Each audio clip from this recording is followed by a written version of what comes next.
Nelson is the democratically endorsed candidate for the state of North Dakota. At lunch we met Mr. Nelson's running mate, Senator Joan Heckman. Mr. Nelson grew up in the Rugby, North Dakota area. It was a diversified farm. He went on to college at Botno and then NDSU, receiving an entomology degree and moving back to Rolla. He started Nelson Sales and Service. It's an agriculture consulting firm. Been in the area for quite some time. Actually, he and his friends have built a building that still stays on Main Street and has been an active business for some 28 years. Mr. Nelson's voice in the legislature has always been eloquent on rural issues and been a strong advocate for rural telephony as well. Mr. Nelson, we want to thank you for joining us today and we invite you to come forward and share your message with us. Folks, please join me in welcoming democratically endorsed gubernatorial candidate Marvin Nelson.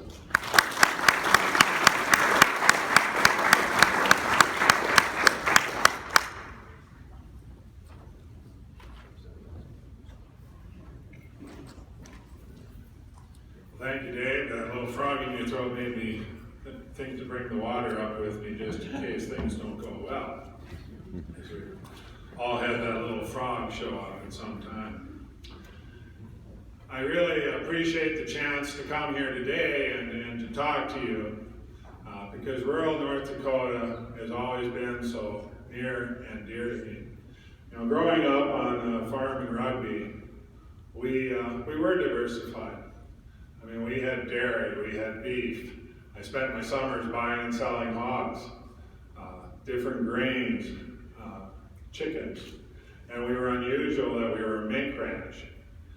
When we quit, we were the second. There was only one mink ranch left in the state of North Dakota, and that was really a couple things happened with that really affected my outlook on life. You know, we were a civil defense family.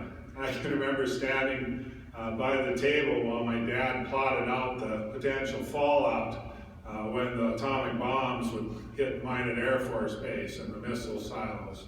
And I went along with my mother when she measured just about every basement in the county for whether it would be a fallout shelter or not. But being a mink ranch, we weren't afraid of the Russians. We were worried that this organization called PETA would come and attack us. Yeah, you know, and the rural North Dakota, we always have that problem that in the state, you know, a few years ago when the Rutgers people said Buffalo Commons, North Dakota should be Buffalo Commons, well, everybody got offended. Why would we do Buffalo Commons? That's just so offensive that we'd have to take this prime farmland, this prime territory, and turn it into a sanctuary for wildlife. And yet I get frustrated because often I think my own state pursues a policy of Buffalo Commons. You know, we put the state jobs into the population centers, and then we put as few jobs as possible in rural North Dakota. With your help, I'm hoping that we see that start to change. Because it's not supposed to make any difference where you are anymore. And I see all kinds of people leave and go to the big city, and then they know they become successful when they have a place in the country.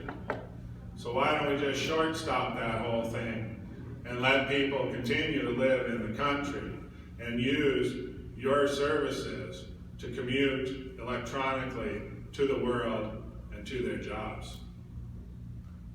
You know, I'm probably a bit of a kind of a dying breed. You see, out on that farm, I remember when the phone line came. We didn't have phone until I was in the second grade. I don't think my dad ever really adapted to that afterwards. Even if he talked to the neighbor on the phone, then we'd still have to jump in the pickup and go over to the neighbors to talk to him for a while.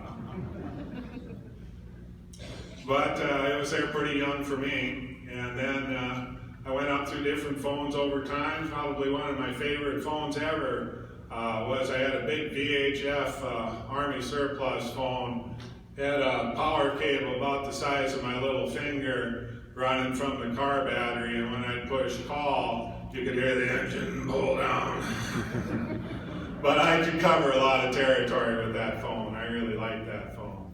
And of course we did cell phones. I've been through the bag phone, the not smartphone, the not so smartphone, and now supposedly smartphones. You know, your industry, we talk about infrastructure.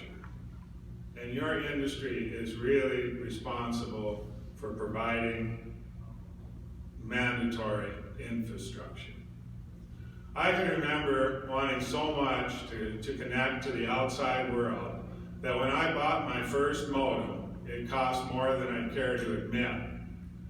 And it had 12 dip switches you had to set properly in order to connect to the outside world. And it had a manual that was written by somebody that, shall we say, English was not his primary language. Well, I was so stubborn, I finally managed to get all those dip switches set, and then I could communicate with the outside world only a little slower than I could type. And today we stream movies, we stream videos, we can talk to each other and see each other. My synod uses, for our board of directors meeting, we often do them remotely, where we all see and talk to each other. You've really changed my life. And you've changed the life for so many people in North Dakota. And I really want to thank you for making that investment on their behalf. You know, we go across the state and we campaign, and we hear the same sort of stories. And the telecommunication companies are similar in your problems, but every one of you are also unique. We've got companies in western North Dakota that have been building furiously, and now you're wondering, is there actually going to be somebody there to pay for that build? And you've got others that are worrying if you can maintain enough population to maintain your structure, and so on. But every single one of you deals with standards and regulations and things like that. You know, one of the regulations that's really aggravating to me is I'm right up there along the Canadian border. And so the FCC doesn't, you know, the cell phone towers don't bleed over the line. Well, I really wish they'd bleed to the line, but they don't. And I think I've kind of finally figured it out. You know, there's that application you fill out, and it says I'm going to bleed over into Canada, in which case it goes to Ottawa, and it mandatorily has to sit on someone's desk for about a year before he'll respond, because he doesn't want to show that the United States has him under his thumb. Or it says I won't bleed over into Canada, and then you can get your license in a reasonable period of time. And what's really frustrating is there's no box that says, I won't bleed over into Canada until you tell me it's okay. I don't know why we can't, over time, seem to get that fixed. I've talked to federal regulators, federal representatives, and it doesn't happen. And the concern I have is I know myself that often when I'm out soil testing, I have to find a high hill and stand in the back of the pickup to make a phone call. And I'm concerned that some of my constituents could die out there because they don't have phone service. They could be caught in a piece of machinery and not have the ability to drive to the top of the hill. And I think there's no reason that we can't come up with a way as a government that they can have service, particularly when you can see the tower from where this occurs. You know, there's a lot of people who try to project the future. I'm not going to stand in front of a bunch of people who are specialists in a technology-oriented industry and try to tell them what they're going to be doing in a few years.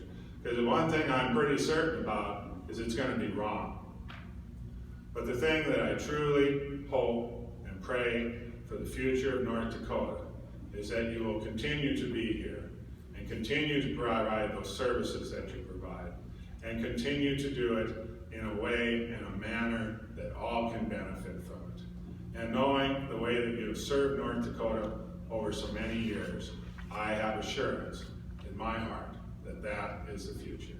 And I thank you again.